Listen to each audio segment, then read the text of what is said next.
여러분 한 해가 바뀌는 1월이 되면 바로 부가세 신고하시잖아요. 근데 오히려 여러 번 하셨던 일반 사업자보다 간이과세 신고가 어쩌면 더 어려울 수 있다는 개인적인 생각을 해보기도 합니다. 왜냐면 간이 사업자는 세무대리인 도움 없이 하시는 분이 많기 때문인데, 여러분이 부가세 신고 준비하시면서 간이과세자는 세금 안 낸다고 하는데 맞냐? 그러면 안 내니까 부가세 신고 꼭 해야 되냐? 중간에 개업해서 매출 3천밖에 안 내는데 나 이거 납부면제 아니냐? 이런 거 되게 많이 물어보십니다. 그래서 제가 연초에 간이과세자 분들이 가장 많이 물어보는 질문 8가지를 추려서 복잡하지 않게, 복잡하게 말해도 된다. 최대한 쉽게 설명을 해드리도록 하겠습니다. 이 영상 끝까지 보시면 간이과세제에 대한 오해는 99% 날려버릴 수 있습니다. 자, 일단 시작하기 전에 우리 간이과세자 그런 시연 영상이라던가 일반 사업자와의 비교 영상 이런 거 많으니까 그 개념을 가져가시고 영상을 시청해 주시면 좋겠습니다. TV. 자, 1번입니다. 나는 왜 환급이 안 되나요? 하십니다. 요게 이제 환급, 세무업계의 도파민 키워드인데요. 환급이 당연히 안 나오시는 분들도 환급 조회를 한번 해보라 그러면 뭐에 쉬인 듯 환급을 한번 조회해보죠. 카카오톡이나 있는데 광고가 많이 올라오니까. 근데 여러분, 일단은 간이과세자는 환급은 원칙적으로 불가능합니다. 일반 사업자로의 전환해서 뭐 재고매입세 공제 이런 것들이 있을 때는 환급이 일어날 수 있는데, 그것도 일반 과세자를 전제했을 때이기 때문에 간이과세자는 절대 환급이 있을 수 없다. 그렇기 때문에 일반 과세자가 매출과 매입의 어떤 적격 증빙으로 입증했던 부분에 대해서 매입이 많으면 환급이 일어나잖아요. 그런 것들은 간이과세자에서는 원칙적으로 일어날 수 없다. 이렇게 하시면 됩니다. 자, 2번, 이제 간이과세자는 부가세를 안 낸다, 안 내지 않냐, 이런 걸 물어보시는데요. 뭐 이런 거죠. 작년에 7월에 개업해서 나는 올해 매출이 이제 3천인데 왜 납부 면제가 아니냐, 내 옆가게 뭐 개똥이는 매출이 4천이어서 납부 면제가 되는데 나는 왜 더 적은데 3천인데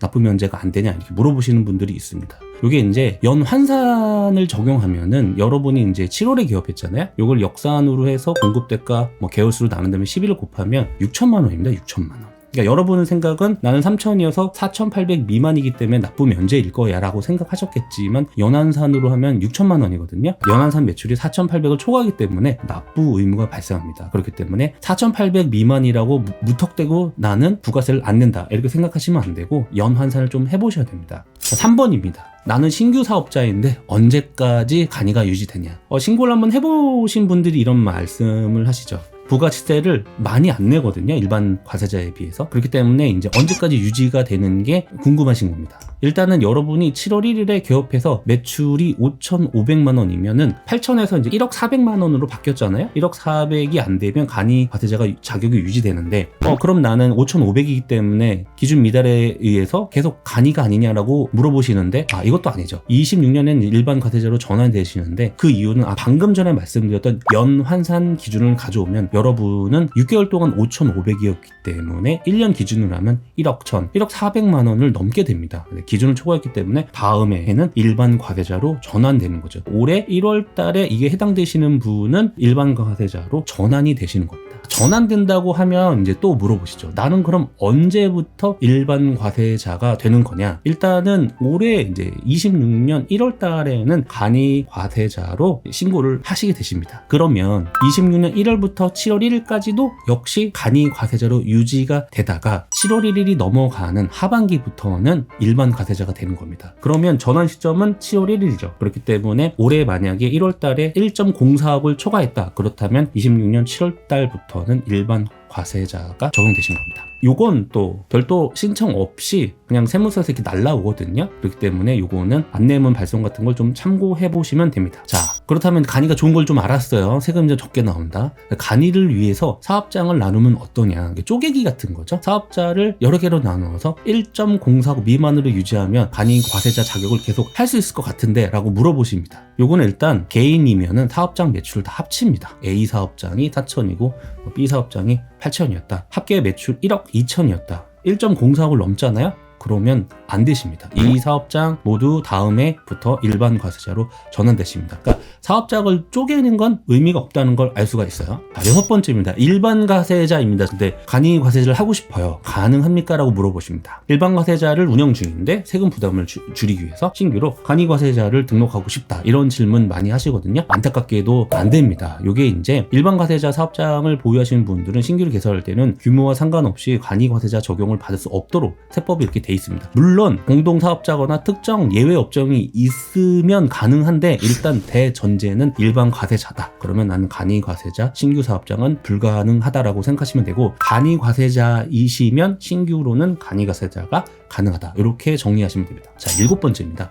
나는 이제 간이 과세자 좋은 거 알고 했는데 내 거래처를 보고 내 사업 형태를 보니까 환급이나 이런 게 있어야 될 것 같아서 일반 과세자로 바로 가야 될 것 같은데 이거 가능하냐? 라고 많이 물어보십니다. 언제 이런 걸 하시냐면 어떤 대규모 투자, 고가 장비, 매입세액이 커서 부가세 환급이 대규모로 일어난다거나, 수출 사업 같은 거 개시하셔갖고 영세율 적용해서 환급 받으셔야 되거나, 아니면 나는 B2C 상대보다는 B2B 큰 거래처 상대로 세금 계산서 거래를 많이 할 때, 이럴 때는 일반 과세자로 가는 게 유리하기 때문에 이때 어떻게 되냐라는 걸 물어보시는데, 요건 간단하게 간이 과세자 포기 신청서를 제출하시면 바로 가능합니다. 그렇기 때문에 8월 달부터 할 거야. 그럼 7월 30일까지 신고하시면 일반 과세자로 변경이 가능합니다. 자, 이렇게 변경했어요. 그리고 해보니까 이게 방금 그런 행위가 되게 단발적이었단 말이에요. 그래서 계속 일반으로 남긴 좀 그래. 그래서 하차차 간이 과세자로 다시 돌릴 수 없냐? 돌릴 수 없습니다. 여기 이제 돌아올 수 없는 강의라는 제가 키워드를 써봤는데 그건 아니고, 신고를 하면 3년간 다시 간이 과세자로 돌아올 수 없습니다. 그래서